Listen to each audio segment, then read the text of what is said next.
best teams in the country are probably coached by blacks. Yet these guys can't get college jobs and they can't get head coaching jobs. So although you're acknowledging some of the problems and you're allowing us to sing that national anthem, to lift every voice and sing in the first game, it's only one game. After that, we still don't have a lot of black NFL coaches. So I think you're right as far as that, the pacification. We got to look at the big picture. Small steps are great, but we need to fight for the big picture. Don't pacify, but we still want those black NFL coaches hot. Right. Yeah. Like Malcolm X said, you know what I mean? If you stab me in the back, what was it, like 9 inches and you pull it out 3, knife's still in my back.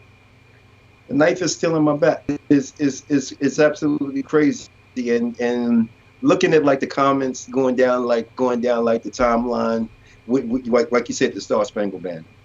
Do you know how many blacks and so-called Indians fought in the Revolutionary War, thinking that if the colonials got their freedom, then we would get ours as well? And it was all a lie. They would do. Because once the British got out, then they were able to keep all the money and they got even greedy. So when you say, you know what I mean, if you don't like this country, you can go find somewhere else. We've bled for this country for years, hundreds of years before it even started. So, sorry for all like the video problems and everything. We're working on it, trying to get it through. But yeah, man, these people are incredibly ignorant and out of their minds. Well, this is what I'm going to do, Brother JRich, because I know you said you might have some people that want to call in. I'm going to give you a chance to contact them, see if they want to say a few words. And I'm going to pay the bills for Real Truth and Power, the Collective Black People Movement, the UNIA. We are trying to get this information out to our people. I'm going to play a couple commercials real quick, and we're going to come right back with you. This is a commercial of my sister, Tammy Gibson, and the powerful information this powerful sister is doing to educate our people. Let's go there first.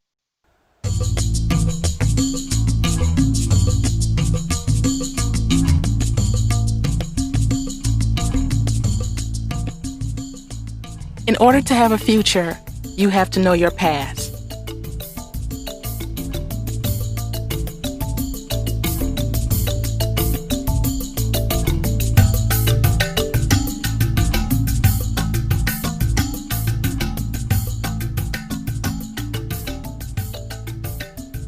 My passion for African American history is the generations of foot soldiers, inventors, entrepreneurs, and educators who have shaped me into the woman that I am today.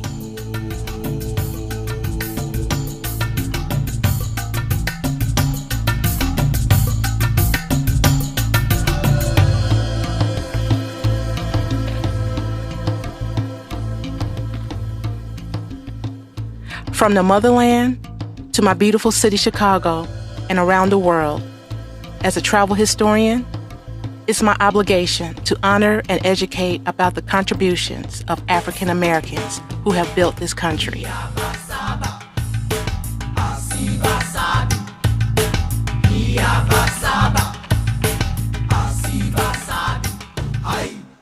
Be inspired by my journey.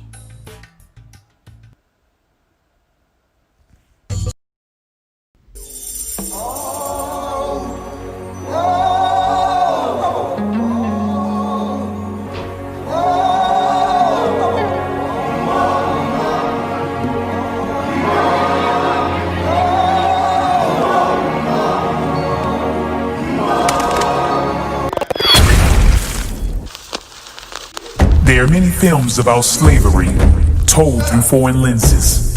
Now witness the full story from an African perspective.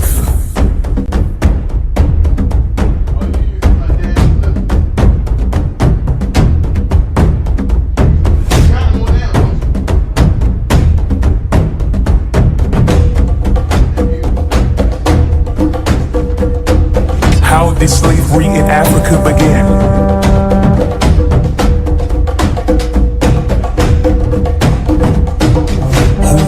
The major players.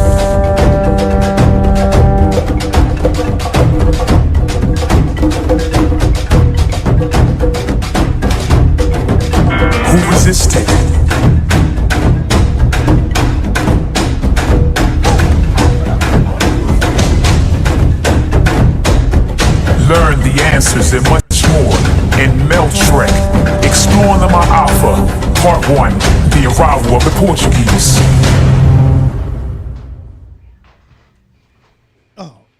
All right, so hold on. All right, yeah, we good. Yeah, so that, for those that don't know, that's an animated series called Meltrek. And it's a couple of series coming out. That one isn't out yet, but you want to get the other ones. It explores our history, our culture. It's animated, so you know the kids will love it. I got the joints for myself. You know, I always tell people, I don't need the hard stuff to learn. Break it down from the beginning and let me learn as a child and enjoy it and have fun with it. So I suggest for adults to get that as well. Shout out to Ernest Shaw. He heard you talking about those Redskins. So he said, what's up with the Deadskins? Peace and blessings, brother Ernest. Get at me. And I think we got some callers. So let me go to the call line real quick. 9403. 9403. Caller, are you there? Hey, I'm here. Peace and blessings, brother. Yes, I got you, brother. Peace and blessings. What's your name? Where you calling from? Oh, Samuel Donnie. I'm calling from Virginia. I just wanted to, make a quick statement. Well, I think y'all touched on pretty much what's really going on, and this thing is. I want to talk to on a different perspective. This thing is a spiritual war we in. We dealing with powers that are beyond us, and we all got to stay focused and realize that these problems not going to change with one march or with one token gesture that they give us, but we got to stay course. And this is like playing any type of sport or game. We on a team. Everybody got a job, so everybody got a position. So it's a position for the young guys to get out there for them to fight on the front line. It's a position for the generals. It's a position for everybody in this fight, and everybody need to find a spot. And like I heard you say, unity. It's about unity, because to me, I didn't see the corona happening, but I saw this whole situation with Trump blowing up because he only got elected because, they hated Obama so much. So once he got in, and, you got the white rage because, you had this black president that they hated. So all this stuff was coming. And this is just, what's coming from him actually being in office. So this thing is going to get worse, but we just got to stay focused and keep everybody focused for change. So I've seen a lot of uplifting things happen. I've seen a lot of things that are hurtful happening, but they all going through the same goal. There's change. There's more change than I've ever seen, and talking to my grandparents, there's more change than they ever seen as well. So that's all I got to say. Well, hold on, caller, real quick, because you touched up on something, and I wanted to get your opinion. And I think me and brother JRich said this off air a lot. It seems to me that a lot of the brutality, a lot of the harassment, a lot of the racism came back even harder when President Obama got elected. Do you think that was a fear that, wow, black president, what's going on here? We messing up. We're losing power. We got to get things back in order and put these Negroes in their place. Do you think that's a little bit of it? Or do you just, where do you think that's coming from? I think it's a lot of that. I mean, it was, me personally, I'm more of an independent. And like both of y'all said, that, none of these parties are for us, the little guys. They are for these corporations, and all of them out here getting rich. But this is just the backlash, because this is something that, I'm still waiting on an apology for this that I haven't seen. You remember when Obama was in, and they had this thing going on that every time that somebody black called out racism, they said we were playing a race card. Y'all remember that, right? Yeah. So, they during that time they said, racism don't exist. The Klan's not there's no Klan no more. It's now, fast track, a couple years later, now we seeing that, when, they done incited these people to come from where they was hiding at, hiding in plain sight. So this is all backlash for him. And I'm not even, I appreciate him because he showed the world, and let me touch on this real quick and going on what you're saying, that because he was black and he held that office, you got a whole generation of children. This is the best thing that he did out of anything he did, was he showed this generation in this world that something we all thought was a joke when we was growing up and our grandparents had never happened, that there would be a black president in this country. So now you got this generation growing up that had black friends, that is, a lot more interracial dating than it was. And you throw on top of that, they gave them every chance in the world with the police brutality, everything that happened to everybody, they got excuse for, maybe they did something wrong or maybe he was a criminal. But when you see somebody, some injustice on video right in your face, what they did to Floyd right there in your face, you got to be a heartless, piece of trash to watch that and not say that was wrong. So that, I'm sorry that man had to leave like that, but his life and his death has sparked a change to this world that we're going to be assessing for years to come. Now hold on again, caller. I think Brother JRich may have to ask you some questions, but I wanted to ask both of you guys, because Brother JRich, you were talking about pacifying.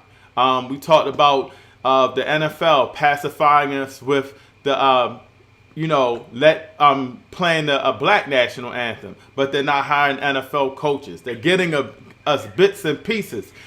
A lot of white people will say, what are you guys talking about? You had a black president. You guys should be fine.